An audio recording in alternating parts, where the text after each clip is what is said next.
Você tem sentido dificuldade para meditar? Primeira coisa que eu te falo, normal. Super normal, não é uma coisa fácil. Todos nós temos dificuldades. Kleshas ou obstáculos. Nós temos que superar esses obstáculos. A primeira coisa é o corpo. Vamos fazer essa análise seguindo a sequência das Upanishads. O primeiro invólucro mais externo, mais visível, mais fácil de entender do Atma ou Purusha, do ser, da nossa essência que é viva e que é divina. O primeiro invólucro, Annamaya Kosha, é o corpo. Então, para você meditar, você tem que estar com o corpo bom. Por isso que a gente faz uma alimentação legal, por isso que a gente faz as posturas, asanas. Então, o objetivo principal é isso, é ficar com o corpo tranquilão, para você poder meditar. Estira Sukha Asana. As posturas têm que ser estira, firme, estável, e Sukha, doce, agradável. Esse é o principal lance das posturas. Se o corpo está te incomodando com dores ou com pedidos, você não vai conseguir meditar. Essa é a primeira coisa. Se você encher a pança de feijoada, um macarrão 4 queijos, aquele prato desse tamanho assim, sentar para meditar, você não vai conseguir meditar. Não vai, porque o corpo vai estar todo trabalhando na digestão daquele monte de comida pesada. Se você forçar demais, você vai cair num tamásico, vai te dar sono, você não vai conseguir meditar. Por isso que tem que fazer uma alimentação de cereais, frutas, principalmente antes de meditar. Meditar de barriga cheia não dá. Então essa é a primeira coisa. O corpo não pode ficar com demandas, não pode estar com dores, né? No Yoga Sutra, no 1.30, que o Patanjali elenca 9 kleshas, o primeiro que ele fala é enfermidade. Se a pessoa está doente com dor, se o corpo está incomodando, não dá para meditar. O segundo invólucro descrito nas Upanishads é o Pranamaya Kosha. É o invólucro de energias, que é mais sutil, mais difícil de ver, mas a gente percebe. Pranayama é a solução. Para isso que existe o pranayama. Você regulando essas energias através de uma respiração, você atinge esse controle das energias para você poder meditar. As energias estando em desequilíbrio, você fica ansioso, você fica agitado, você não consegue coordenar bem as ideias. Você acertando a sua respiração, ela estando aberta até o fundo abdominal, estando sem soquinho, estando bem regulada, a sua mente fica mais clara, os seus pensamentos ficam mais rápidos, mais conectados, aumenta os megabytes e os hertz. A mente fica muito melhor. Então você precisa acertar a respiração para poder meditar de maneira proveitosa. Agora nós vamos entrar no principal obstáculo da meditação, que é a própria mente. O próximo invólucro, Manomaya Kosha. Manas é a mente no sentido inferior. Tem vídeo no canal falando dessa diferença entre manas e buddhi, que são duas palavras que são traduzidas por mente. A gente não tem essa distinção bem clara no Ocidente, mas no sistema Sankhya, Vedanta, é bem claro. Manas é uma mente inferior, é um computador biológico que faz sua digestão, que faz você falar e entender as coisas, controla os órgãos dos sentidos. É o que a gente usa no dia a dia, para trabalhar, para dirigir um carro. Essa é a mente inferior, manas. A parte de ideias, sentimentos religiosos, inspiração artística, é uma parte superior da mente. Criatividade é uma parte que só os seres humanos têm acesso. Buddhi, daí o Buda. A mente tem outros departamentos, outras coisas. Isso aqui é uma simplificação nesse aspecto que interessa para nós agora. Então, aí reside grande parte dos obstáculos. A pessoa está ansiosa, a pessoa está agitada, a pessoa está com ideias parasitas que ficam fervulhando na cabeça e o cara senta para meditar e isso aí vem tudo de uma vez. A meditação vai servir para regular essas coisas. É uma via de duas mãos. Ao mesmo tempo é um obstáculo e esse obstáculo você supera pela meditação. Vou fazer um parênteses aqui. Vasa Delta.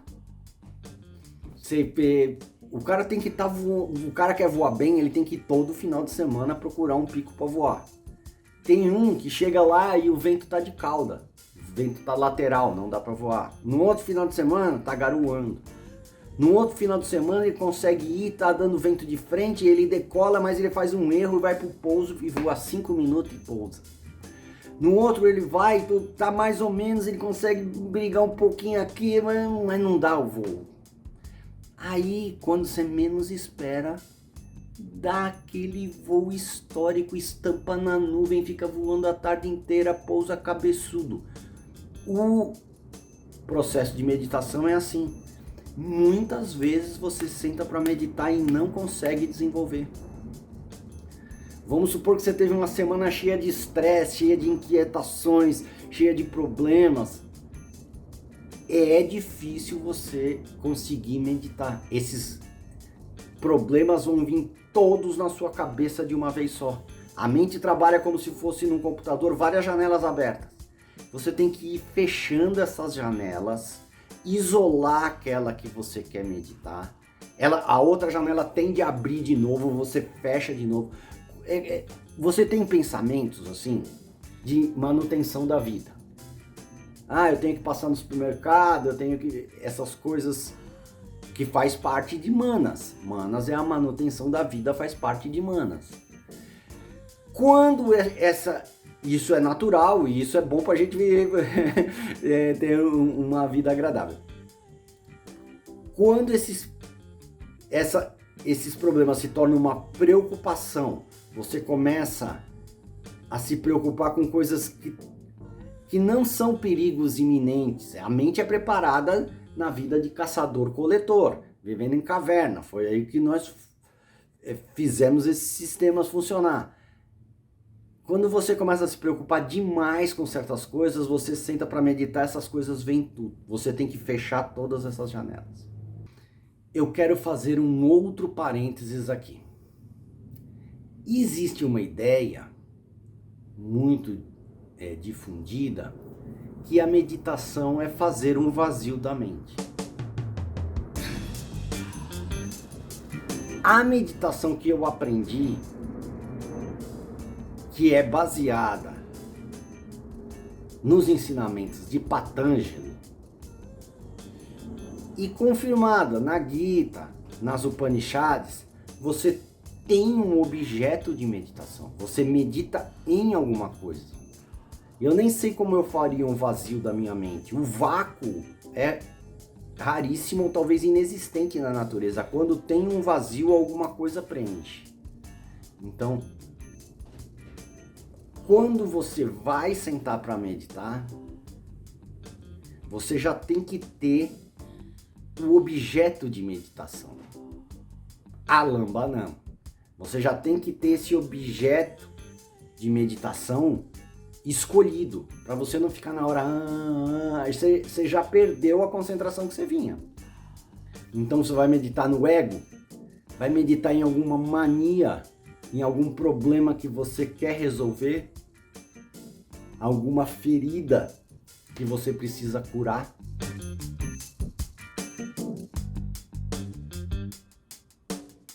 Quer meditar na relação do Sol com a Terra? No brilho do Sol? No balanço e brilho de uma vela? Na imagem de uma divindade? Na bondade de Shiva? Você já tem que ter isso antes. Por quê? Você faz todo um processo de relaxamento, de respiração, fecha todas as janelas da mente que estavam abertas, põe tudo em gaveta. Você está pronto para decolar na meditação e você fala, eu vou pensar sobre o que mesmo? Ferrou, aquele monte de janela aberta que você tinha, de preocupações, volta tudo. Para, começa de novo, amanhã. Isso é uma outra coisa que eu queria falar para vocês. Mesmo com tudo certo, tem dia que você decola, faz um erro e vai pro pouso. Tudo bem. Não abandona a prática por causa disso. O Patanjali também fala nos 9 kleshas que ele elenca que o insucesso numa etapa te desanima da próxima. Não desanima, perseverança é muito importante. Tem um verso que tem tanto na Gita quanto no Yoga Sutra, que é a prática e a perseverança levam a isso. Tem uma passagem na Gita que o Arjuna fala: ai, Krishna, não dá. A mente é muito turbulenta, ela é muito inquieta, é mais fácil controlar os ventos. olha a comparação.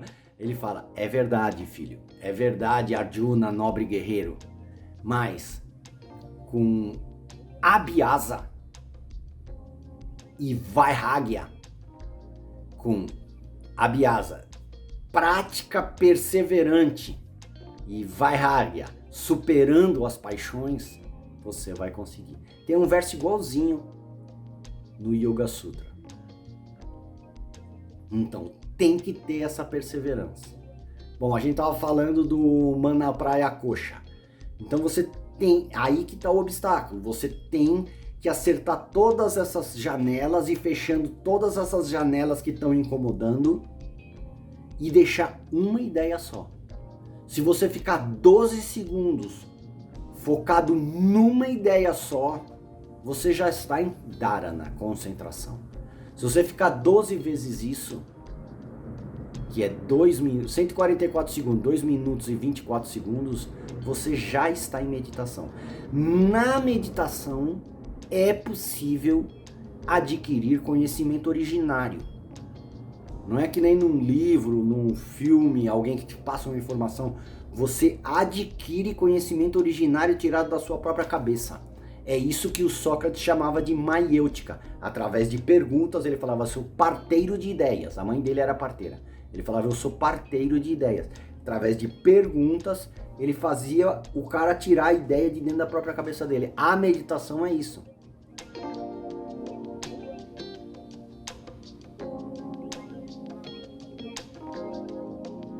Bom, é isso. né?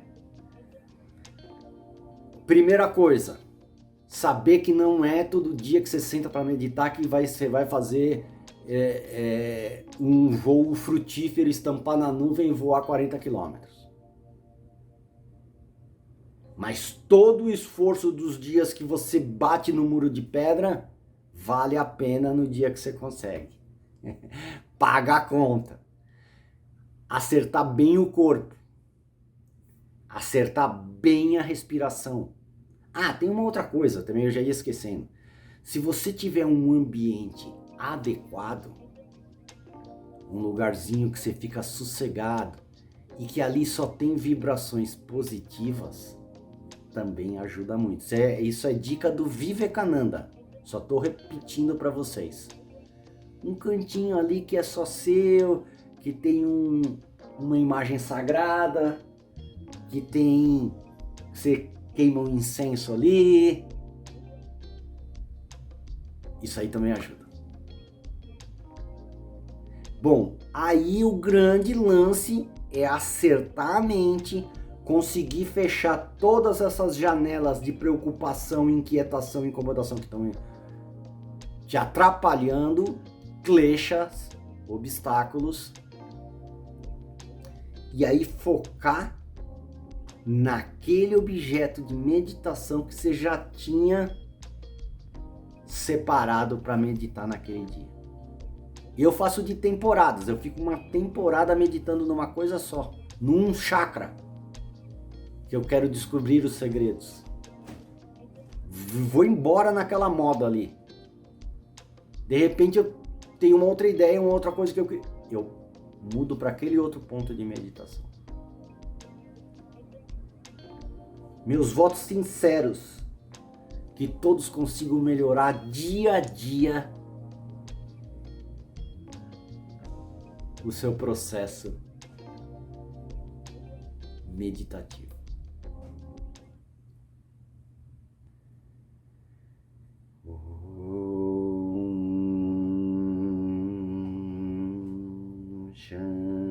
Shanti, Shanti, Shanti.